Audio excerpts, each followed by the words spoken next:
কিছু বলবেন? উনি এখন কেমন আছেন?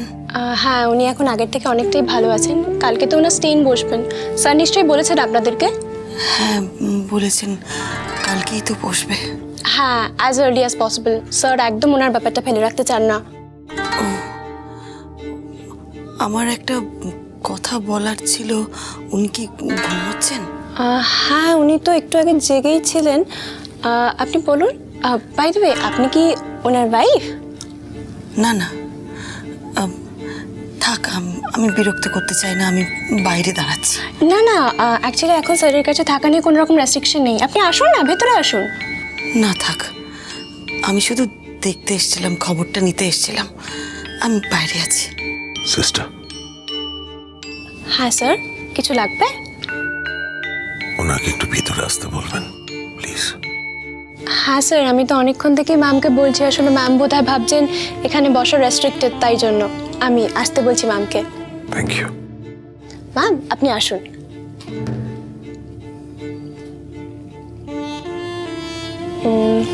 ম্যাম, আপনারা কথা বলুন, আমি বাইরে আছি।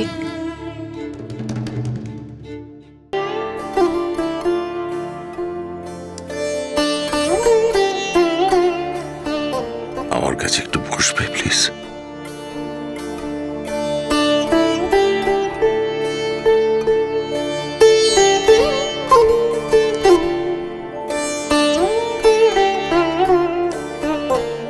আমি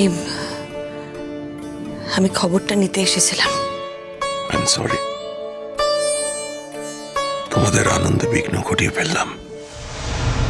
কিসের আনন্দ? এই যে বেড়াতে গিয়েছিলে,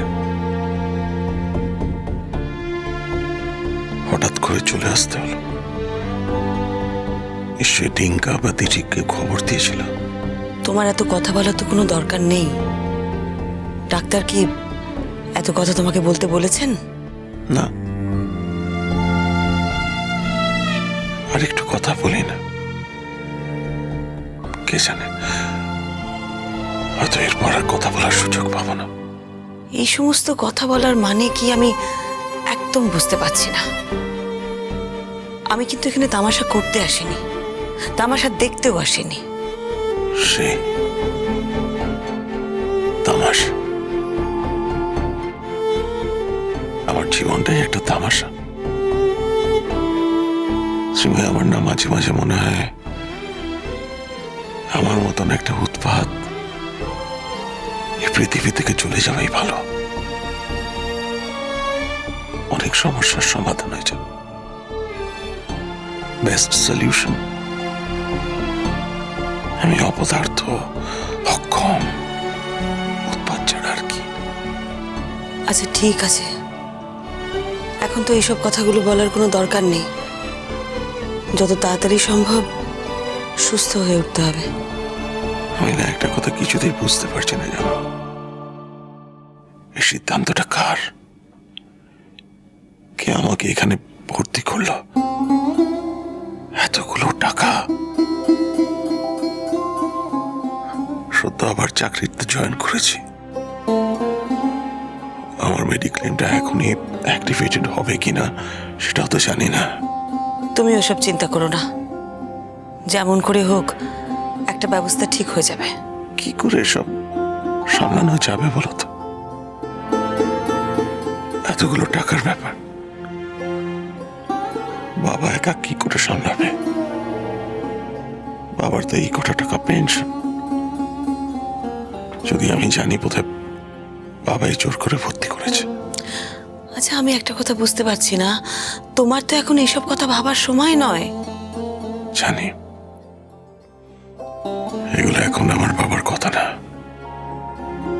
কিন্তু কি করি বলো তো? না ভেবেও তো পারছি না। বেঁচে থাকতে তো কারো উপকারে লাগলাম না, মরে গিয়ে আর কটা লোককে বিপদে একেবারে পথে বসিয়ে চলে যাও,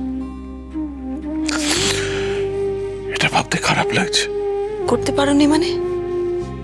সারা জীবন এই সংসারটাকে তো তুমিই টেনেছো। তোমার ভাই বরঞ্চ তার কোনো দায়িত্ব পালন করেনি, সারা জীবন দায়িত্ব এড়িয়ে গেছে। কি জানি, মনে হয় আমি আমার জীবনটাকে একেবারে ধ্বংস করে ফেলেছি। এখন তো এইসব কথা বলার কোনো দরকার নেই, কোনো প্রয়োজনীয়তা নেই। ডাক্তারবাবু তোমাকে আগের বারই বলেছিলেন আনন্দে থাকতে, তুমি সেসব কিছুই করনি। তোমার তো জীবনে আনন্দের কোনো অভাব ছিল না। সেই আমি আসি।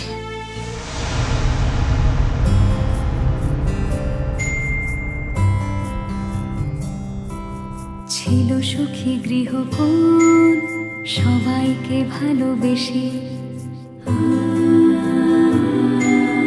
রোজ নাম চায় তবু জীবন মুচকি হাসে। হঠাৎ অন্য হাওয়া আয়না খুঁজছে মুখ, একটু ভালো লাগায় ইচ্ছে কুড়োয় সুখ। শ্রীময়ী শ্রীময়ী শ্রীময়ী, তুমি এই বাড়িতে আছো বলে এই বাড়িতে এখনো প্রাণ আছে। এখন আমি যখন বাড়িতে দিনের শেষে ফিরে আসি, মনে হয় তোমার দেখা পাবো, আমি একটুখানি সান্নিধ্য পাবো। আমার তো সব শেষ হয়ে গেছে, তবু এই আশাটা আমি ছাড়তে পারি না। তবে আমি তোমাকে নজরে নজরে রাখবো। আমি প্রত্যেক দিন আসবো হাসপাতালে। আমি তো কোনোদিন বিশ্বাসই করিনি যে একটা কাগজ সবকিছু শেষ করে দিতে পারে।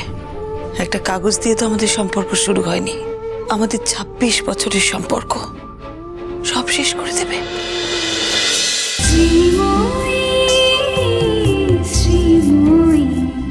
স্টার জলসার প্রিয় শো দেখার জন্য সাবস্ক্রাইব করুন আমাদের ইউটিউব চ্যানেলে এবং আপডেটেড থাকার জন্য প্রেস করুন বেল আইকন। চলো চলো চলো চলো পাল্টাই।